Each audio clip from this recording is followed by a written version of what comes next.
I'm going to review a couple pieces of information today, and none of them are really rocket science, and some of them we've discussed here at length.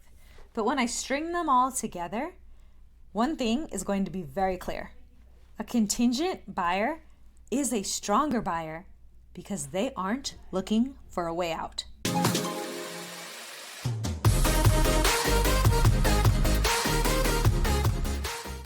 So fallout is high, and it has been for a while. I've spoken at a couple different brokerages sales meetings over the past 6 months, and at every single one, there was a whole conversation about how fallout is high and make sure you are getting your backup offers fully dialed. I'm going to take a quick sidebar here to explain what that means, because a backup offer is supposed to be a real, completely negotiated, accepted offer in second position. So that means if you're the listing agent and the buyer in first position cancels, you're not back on the market. You are already in contract with another buyer with fully negotiated terms, and it's seamless.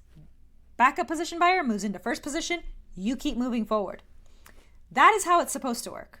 Now, I know that backup offers are sometimes discussed in more casual, informal terms, but that is how it's supposed to work, legally. We do know that cash buyers can be fickle, and they often end up making offers on properties sight unseen. They try to time their trip with when inspections will be, so it's usually a week or two until they see the property in person and then cancel. But really, any buyer out there is not agreeing to buy the home, right, when they make an offer. They're just taking it off the market so they can do their due diligence and decide if they want to buy it. The buyer is protected by their inspection contingency, their appraisal contingency, their loan contingency. And they can cancel within any of those time periods with very little recourse. They will get their earnest money deposit back. So once the seller accepts an offer, the seller kind of is in a vulnerable position. And we're seeing more and more that buyers are looking for a way out of the deal because they feel like the home prices are high, the financing terms are kind of high too. Like, I don't really want to buy a house with any deferred maintenance. It's like buying a designer bag. You don't want one with scuffs on it. For people buying real estate right now, they feel like they should be handed something shiny and fresh. You know who isn't looking for a way out though? The contingent buyer. Once a seller has accepted a contingent buyer's offer, that contingent buyer becomes a seller themselves, right? They have to put their house on the market. And once they do, they don't really want to lose the house they're planning to move into. Nobody likes to be homeless. They're a lot less likely to nitpick the inspection report and threaten to cancel, not only because they need a place to live, but because they are also in similar shoes as sellers of the home that they are departing. Everyone knows karma is a bit. This is why I said that if you could understand contingent buyers are stronger, you could triple, not double, but triple your escrows this year. Did I forget to say that? Because think about it. You've got the buy and the sell, but then there's also a buyer of the sell. So this escrow has now gone 3 deals deep, triple. And everyone is invested in getting to the finish line. Not bad, right? Well, not bad as long as all those lenders do their job. Okay, I would be remiss if I don't explain my bridge loan product because it has helped some of our buyers make non-contingent offers. I don't lead with it because I do push for my contingent borrowers' offers to get accepted. When I call the listing agent, I explain everything I've explained here, and we are closing contingent deals every single week. Everybody's winning. I just explain, let's say, for example, my borrowers are going through a divorce. This happened recently.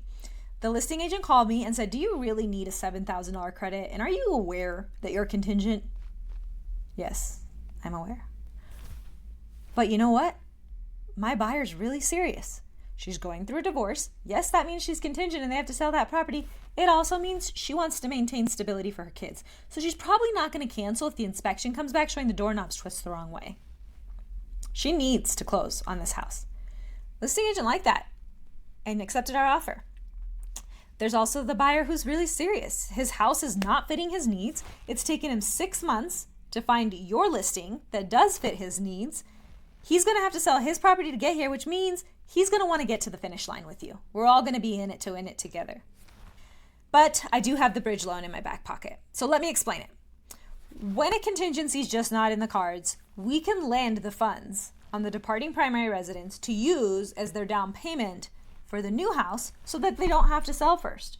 But once they have their offer accepted, we certainly could still be contingent. They can list their house right away.